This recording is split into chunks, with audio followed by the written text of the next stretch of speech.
Hola a todos, mi nombre es Alejandro y esta es una nueva emisión de Pensando en Voz Alta. ¿Debería limitarse la libertad de expresión? A lo largo de este video voy a explorar la pregunta y sus implicaciones y ver qué hay detrás de la reflexión acerca de esta pregunta y de qué cosas supone la pregunta misma. Este video surge a partir del aporte de Agustín Canosa, que en un comentario en mi video anterior me propuso hacer un video tocando este tema, el cual me parece también apasionante por otra parte. Así que bueno, Agustín, este video está basado en tu pedido. Ante todo, esta pregunta, ¿sí? Si deberían haber límites para la libertad de expresión, yo creo que con esta pregunta lo primero que hay que hacer es realmente descartarla. Esta pregunta no me parece que sea del todo legítima, me parece una pregunta tramposa, tendenciosa y absurda también. Así que a lo largo de este video voy a desarrollar las razones por las cuales considero que esta es una pregunta tendenciosa, tramposa y también absurda, ¿sí? Así que bueno, vamos a arrancar. ¿Por qué es una pregunta absurda? Bueno, porque asume la posibilidad de ser respondida negativamente, ¿sí? Y la respuesta negativa es absurda a esta pregunta. ¿Deberían haber límites para la libertad de expresión? Bueno, es una pregunta cerrada, ¿es sí o no? Supongamos que la respuesta es no. Eso me llevaría a otras preguntas. ¿Este derecho de la libertad de expresión, al ser ilimitado, es el único? ¿O existirían otros derechos ilimitados? ¿Conocemos derechos ejercidos ilimitadamente en nuestra sociedad o en alguna sociedad conocida? ¿Qué derechos no tienen límites en la sociedad y son ejercidos irrestrictamente en la sociedad? Todos los derechos que nosotros conocemos tienen límites. El derecho al tránsito, el derecho al comercio, el que se nos ocurra. Nadie puede comerciar absolutamente todo. Nadie puede transitar por absolutamente cualquier lugar. ¿Por qué será que hay límites a esos derechos tan comunes y frecuentes? ¿Cuáles son esos derechos ilimitados? Por fuera de este, si es que existe alguno, ¿cuáles son? ¿Por qué un derecho podría o debería ser ilimitado? ¿Qué significaría ser ilimitado? ¿Qué potenciales conflictos podría generar considerar un derecho o prerrogativa ilimitado? Estas son preguntas que vale hacerse. Para poner un poco de contexto, tomé como referencia en la página del Ministerio de Justicia y Derechos Humanos un artículo de Juan Cianciardo, que es doctor en Derecho y que reflexiona sobre los límites al derecho constitucional. Vale aclarar, por supuesto, que la Constitución es la ley fundamental de nuestro país y es la ley que termina teniendo preponderancia sobre cualquier otra ley que exista o regulación en el país. Sobre los límites al derecho constitucional, muy en síntesis, Cianciardo plantea que, bueno, voy a leer brevemente. Los derechos con reserva de limitación tienen, de acuerdo con la jurisprudencia y la doctrina constitucionales, dos clases de límites. A, límites directos, que son los que surgen de la propia ley fundamental, y B, límites indirectos, que son los derechos creados por el legislador en uso de las reservas específicas establecidas en el texto constitucional. Desde otro punto de vista, que no tiene en cuenta al sujeto limitador como al origen de la limitación, se ha hablado de A, límites internos o intrínsecos, y B, límites externos o extrínsecos de los derechos fundamentales.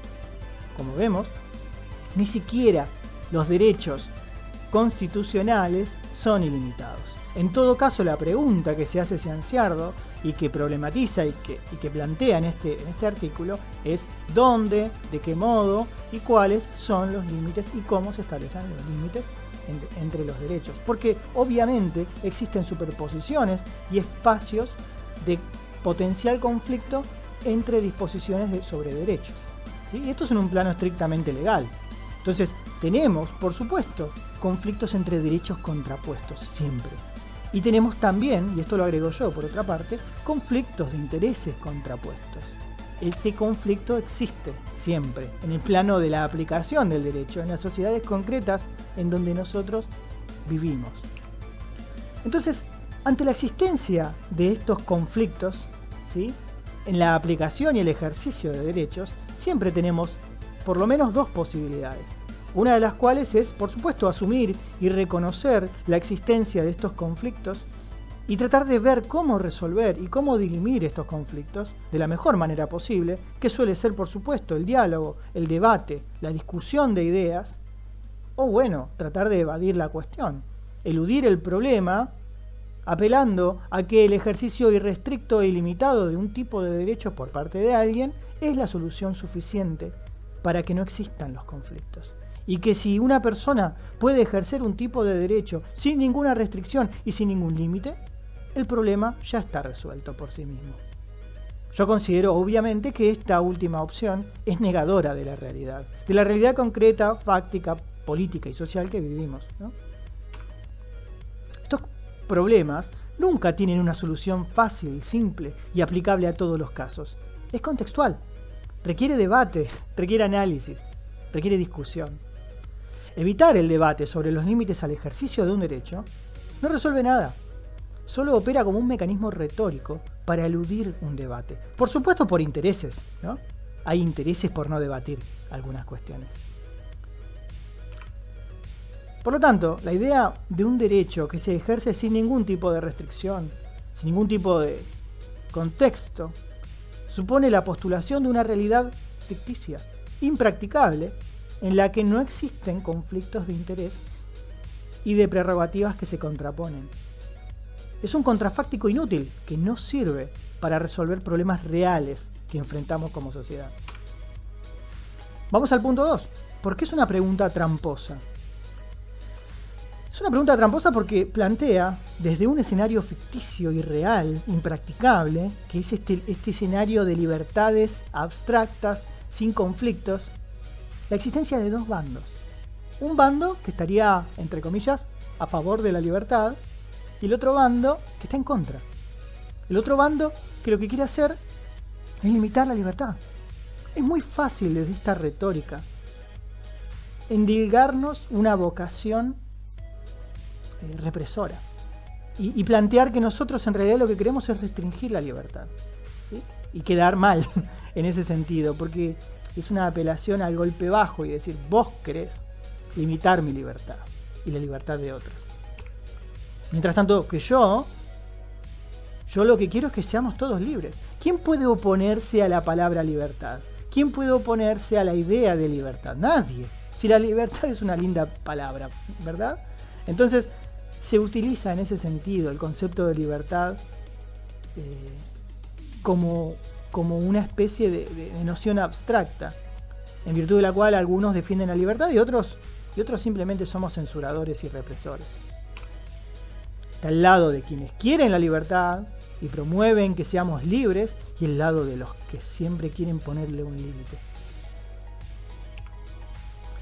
De esta manera lo que se hace es demonizar la discusión misma sobre el carácter profundamente problemático o conflictivo del ejercicio de los derechos en una sociedad, en un tiempo y lugar determinados.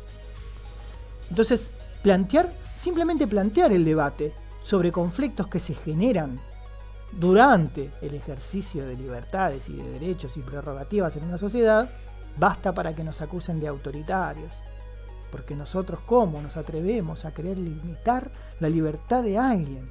¿Verdad? Sin pensar que esa supuesta libertad tiene un impacto en los demás. Siempre tiene un impacto, porque, por supuesto, nuestras acciones, que se suponen libres, y acá tenemos tema para otro video, si existe el libre albedrío y otras cuestiones, pero en el supuesto accionar libre, siempre nuestras acciones tienen un impacto y consecuencias en los demás. Y ahí es donde empieza el conflicto y la discusión que hay que dar a nivel político. ¿Qué pasa ahí? Pero no, quieren cancelar el debate diciendo que en realidad la sola existencia de ese debate y ese solo cuestionamiento es una amenaza hacia las libertades. Entonces, ¿existen los conflictos de interés o no existen? ¿Existen los conflictos de derechos contrapuestos? Sí, la respuesta es sí, existen. Y de vuelta, tenemos la posibilidad de enfrentar estos conflictos que tenemos como sociedad. No es simpático, no es fácil, no es rápido, pero es la única manera que hay, dialogar, discutir. A veces no es lo más divertido, no es lo más simpático que hay. Enfrentarnos a lo que el otro piensa, de lo que el otro quiere, por sobre lo que nosotros queremos y lo que nosotros nos gustaría, que no coincide. O tratar de tapar el conflicto para evitar discutir cuál es mi situación.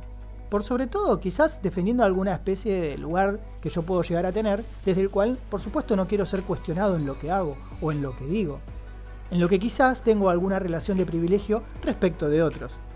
Y la sola discusión amenaza, por supuesto, mi lugar de privilegio a la hora de emitir un discurso o a la hora de ejecutar acciones que impactan en los demás.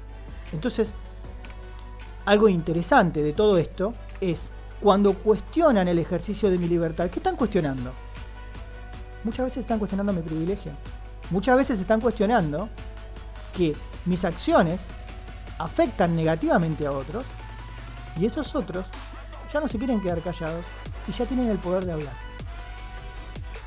Pero vamos a ver algunos ejemplos en los cuales se niega la existencia del conflicto y se pretende volver a una instancia anterior en la que esos conflictos no existían, supuestamente.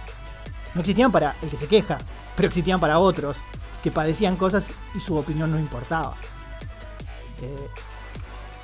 No, ahora no se puede decir nada sin que alguien se ofenda. La pregunta que yo me hago es, ¿antes no se ofendía a nadie? O en todo caso, el estar ofendidos de ese alguien o de esos algunos no les importaban a nadie. Y ahora sí importan. Traducción. Extraño la época en la que podía decir cualquier cosa y no necesitaba hacerme cargo. Y nadie me pedía explicaciones sobre lo que decía o lo que hacía. Qué linda época. Ahora ya no puedo. Ahora tengo que dar explicaciones sobre lo que digo y sobre lo que hago. Ahora hay gente que me cuestiona. ¿Cómo se atreven a cuestionarme, no? ¿Cómo se atreven a interpelarme? ¿Somos iguales ahora?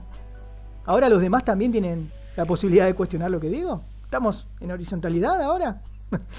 Esa es la queja verdadera. En mi interpretación, que por supuesto puedo estar equivocado. ¡No! Cancelaron a fulanito.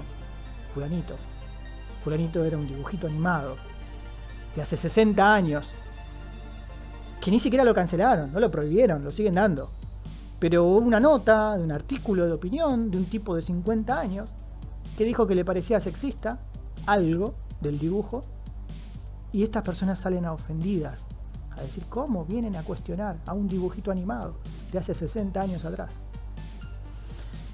Y las reacciones enardecidas y el sobredimensionamiento de estos fenómenos totalmente intrascendentes, pero que en realidad desnudan que hay polémicas, hay discusiones y hay debates sobre temas que a ciertas personas les resulta incómodo debatir, que a ciertas personas no les gusta que se discuta, que a ciertas personas no les gusta que sean cuestionados. Entonces, como conclusión, ¿quiénes defienden realmente la libertad? ¿Qué libertad defienden? ¿Libertad de hacer qué? ¿La libertad de quiénes? Por sobre la libertad de quienes otros. ¿Verdad? Porque desarticular este discurso, que es lo que yo traté de hacer en este video, y desarticular la pregunta en sí misma, me parece que es necesario.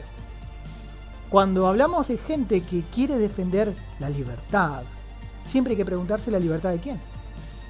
Me encanta esa filosofía política que en algún otro video analizaré un poquito, que es la de los libertarianos, que se supone que deberían ser los grandes defensores de la libertad, y que cuando uno empieza a rascar, ¿la libertad de quién es?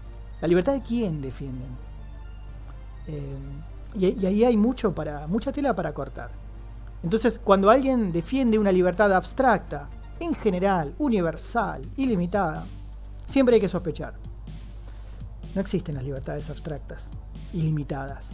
Las libertades siempre se ejercen en contextos bien específicos, de interacciones políticas y sociales, atravesadas por relaciones de poder y conflictos de interés. Siempre. Lo interesante entonces es poner en tela de juicio y cuestionar desde qué lugar se quiere hacer qué, y se quiere defender el derecho a hacer qué, sobre quiénes, y a quienes no se les quiere dar el derecho a opinar, a quienes no se les quiere dar el derecho a discutir Y a quienes antes no podían hablar y ahora pueden. Quienes antes no podían cuestionar y ahora pueden cuestionar. ¿Y por qué molesta que ahora haya gente que pueda decir, no estoy de acuerdo con lo que estás haciendo? Lo que estás haciendo no está bueno. ¿A quiénes afecta? ¿Y qué lugar de privilegio está siendo amenazado cuando hay un debate sobre algo que alguien hizo, sobre algo que alguien dijo? Y aquí hablamos de la libertad de expresión. Muy bien. ¿A quiénes molesta que la libertad de expresión tenga límites? ¿Qué límites no quieren que haya? ¿Qué límites les preocupa que empiece a haber? ¿Qué límites les preocupa que sean cuestionados? ¿Y por qué les molesta? Esa es la pregunta. Porque lo que ellos quieren no es la libertad. Quieren ejercer irrestrictamente sus derechos en desmedro de los derechos de otros. No defienden la libertad, defienden intereses propios. Espero que este video les haya gustado. Y si quieren recomendar temas para otros videos, por supuesto van a ser bienvenidas las recomendaciones. Si está en mi poder hacerlos, los haré. Y si es algo que me excede, lo dejaré para un momento en el que esté más preparado. Les agradezco su tiempo y nos vemos la próxima.